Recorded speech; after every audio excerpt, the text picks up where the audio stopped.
What if I told you that the DNA inside you isn't really your own, at least not all of it? Around 8% of all our genetic information is from viruses infecting us and leaving their genome inside ours. And the really weird thing is that you probably wouldn't be alive without one of these ancient viruses inside you. In fact, humanity likely wouldn't exist at all without an infection tens of millions of years ago.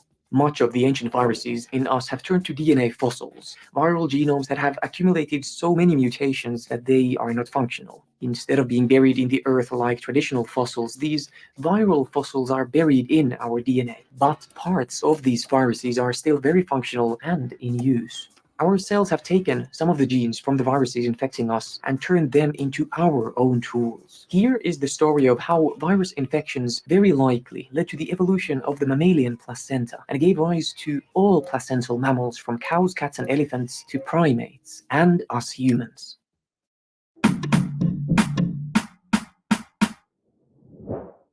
Viruses are tiny, infectious things. They have genes but no cellular structure, and they infect cells to make more copies of themselves. A virus turns a cell into a virus factory. When the viruses are ready, they then break out of the cell, and this new swarm of viruses moves on to infect other cells, jumping from one person to the next. In humans, viruses cause illnesses ranging from the common cold to AIDS.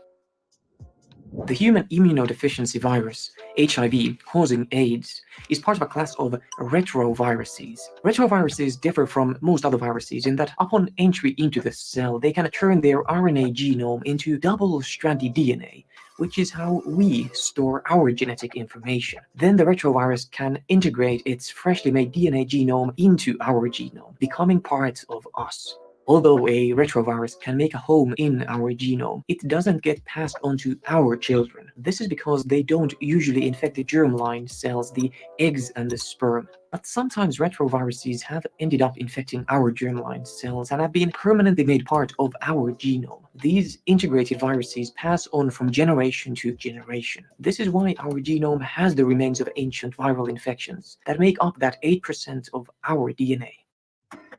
And now we get to the really interesting part. With viral genes available in us, our cells have made use of one viral gene in a really revolutionary way. The envelope glycoprotein coded by the ENV gene gives the retroviruses a way to fuse their outer membrane with the membrane of the cell they are infecting. The envelope glycoprotein, or ENV protein, recognizes a cellular membrane protein, anchors itself to the protein, and slips inside the cell. With the viral ENV gene adopted, cells gain the ability to fuse together. They can fuse together to make a sheet of cells that have multiple nucleuses and share all cell organelles. Though this only happens if the cells also have the membrane protein recognized by ENV on the cell surface. Both are needed for fusion. This sheet of cells opens up completely new possibilities for embryonic development, allowing for the formation of the placenta. More and more evidence supports that adopting the ENV gene turned our ancestors from egg-laying mammals to placental mammals, drastically changing the way the embryo develops. With the evolution of the placenta, an embryo does not need to be in an egg facing the outside world, but stays safe inside the mother.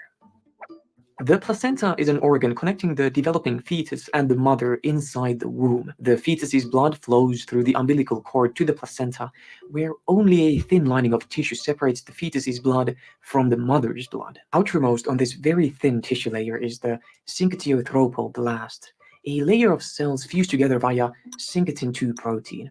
Syncytin 2 is the name we have given to the domesticated ENV gene in our genome. The fused together syncytiothropoblast cell sheet is invasive and is what implants the embryo to the wall of the mother's womb. Later, the syncytiothropoblast facilitates the flow of nutrients and oxygen between the mother and the fetus.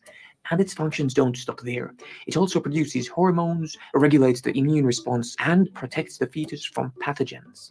We probably wouldn't be here if it wasn't for a rare event around 40 million years ago. A retrovirus infected our ancient ancestor, and its genome happened to end up in the germline cells and spread through the population. It inserted itself in chromosome 6, giving us syncytin 2. This here is what parts of the human syncytin 2 protein looks like, using X-ray crystallography to determine its 3D shape. This here is not the full syncytin 2 protein. Its full structure has not been determined. This part here is key in the fusion of membranes. Syncytin-2 is not the only viral NF gene that we have turned to our use. In a separate rare event around 25 million years ago, another retroviral infection gave us Syncytin-1, another viral NF gene that became part of us. While we have a model for how Syncytin-2 fuses cells together to form and resupply the syncytiothropoblast with new cells, the role of Syncytin-1 is not as clear.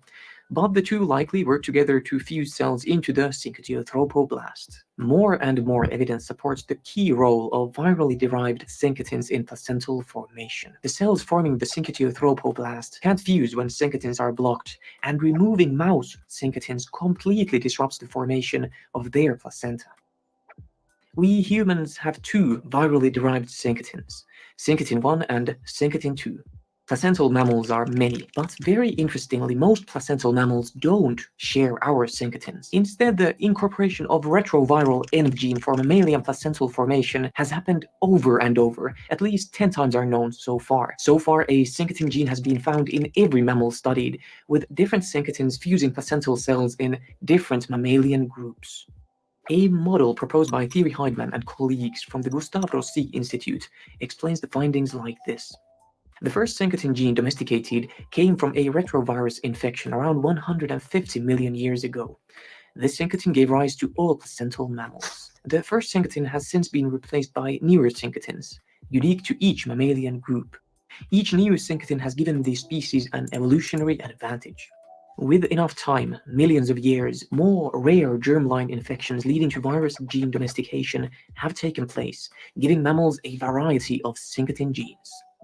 This model is supported by findings like the NV syncytin, a domesticated NF gene that seems to be crucial for placental formation in old world monkeys like macaques. The gene is found in the human placenta as well, but has lost its ability to fuse cells together. The human NV could be a syncytin gene that has been replaced in humans by Syncytin-1 and Syncytin-2, but is still functioning in old world monkeys. Not only have retrovirus infections likely initiated and shaped the evolution of the placenta of mammals, they've done so in non-mammals as well. Recently, the Mabuya lizard, a lizard that has a placenta and gives live birth, was found to have a syncytin gene of its own.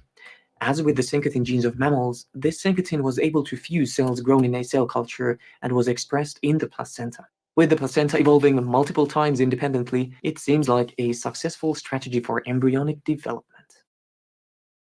The retroviruses in our genome are not merely along for the ride. They have drastically shaped evolution and likely brought about our existence. We are not only descendants of earlier primates, we are descendants of retroviruses. Thank you for watching. Check out the other videos on this channel and leave a comment down below.